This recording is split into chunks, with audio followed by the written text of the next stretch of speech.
Morality is not properly the doctrine of how we may make ourselves happy, but how we may make ourselves worthy of happiness. But of course... Gott im Himmel.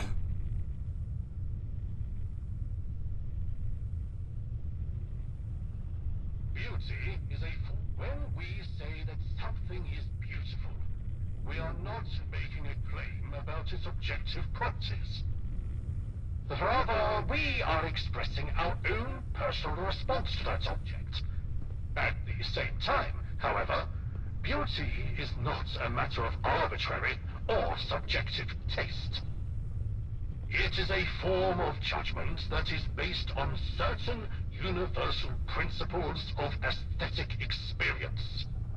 These principles are rooted in our shared humanity and our common capacity for reason.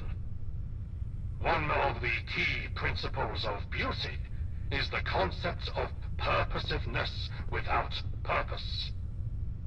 When we experience something as beautiful, we perceive it as if it were designed for a particular purpose, even though we know that it has no practical function.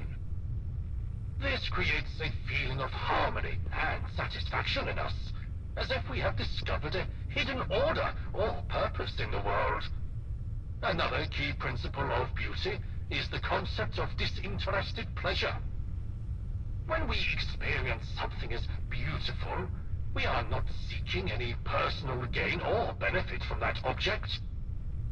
Rather, we are simply experiencing a pure and unselfish feeling of pleasure.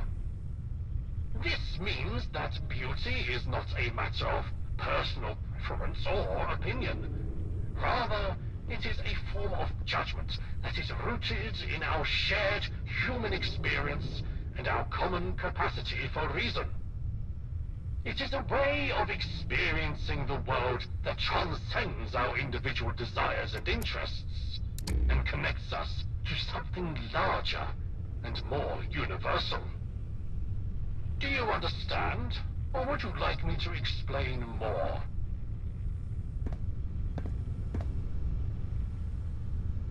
Morality is not properly the doctrine of how you have made ourselves for the great philosopher, but Immanuel Kant may make ourselves much of worthy of happiness. Gott im Himmel. Treat humanity, whether in your own person or in that of any other, in every case as an end withal, never as means only. We will now enumerate some duties, or rather, formulate them as a single duty of this kind. Man is to be always treated as an end in himself, and not merely as a means. Every rational being exists as an end in himself, and not merely as a means to be arbitrarily used by this or that will. Every rational being must so act as if he were, through his maxim, always a legislating member of the universal kingdom of ends. So, act as if you were, through your maxims, a law-making member of a kingdom of ends. The principle of all maxims of action must be that the subject of every action is to be regarded always as an end in himself. Do you understand, or would you like me to explain more?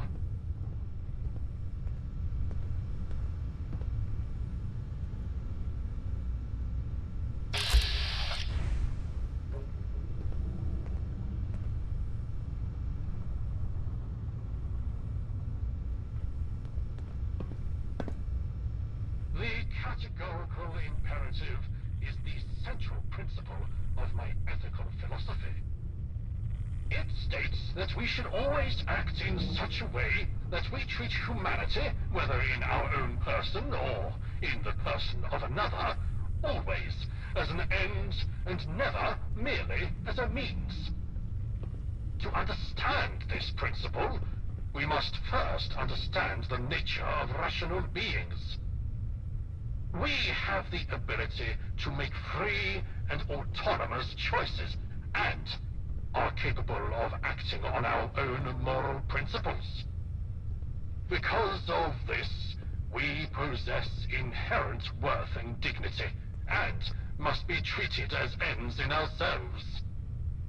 Treating someone merely as a means to an end, on the other hand, is to use them as a tool or object, and is a violation of their inherent dignity. The categorical imperative is a universal and objective ethical principle that applies to all rational beings, regardless of personal preferences or subjective desires. It is a principle that is rooted in reason, and is therefore applicable to all rational beings. By acting in accordance with this principle, we can ensure that we treat others with the respect and dignity they deserve, and that we act in a morally responsible manner. I think I know where you're going with this.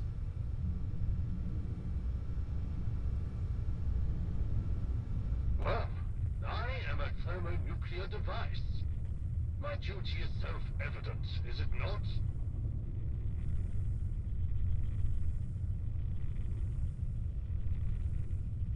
This is not... that... My duty is a sick one. I am made an oath. The duty to defend my nation. But you'll kill us all at the very least. We're your fellow countrymen. The only ones you know are still alive, and you'd kill us for your own moral gratification? No. I am doing my duty. That is the only moral action I can take. But... I cannot use myself as a means towards an end. I must not.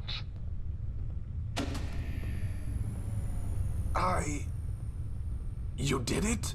I scarcely believed such a thing was possible. He's gone. He's gone and we are free. We cannot really offer you anything. After all, we've been trapped here for so long. But all we have is yours.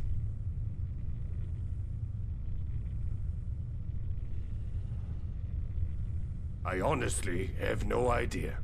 Neither do I. But isn't it fantastic? Years of banal drivel disguised as high-minded intellectual discussion. We are no longer bound to the gilded cage. Death to the machine.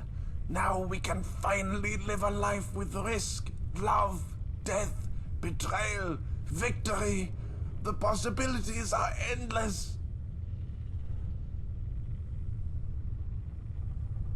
Amen. Thank you for everything. Here is my service weapon.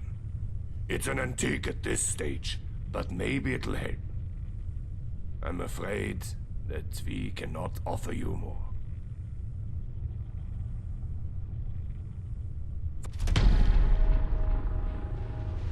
Once again, thank you.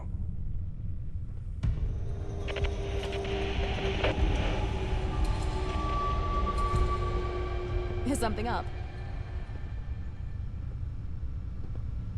I don't like this swaying feeling. I feel like I can be myself around you. No barriers, no pretense, no fears and worries. I like it. Sure, fine. My favorite mule. I have much for you to carry.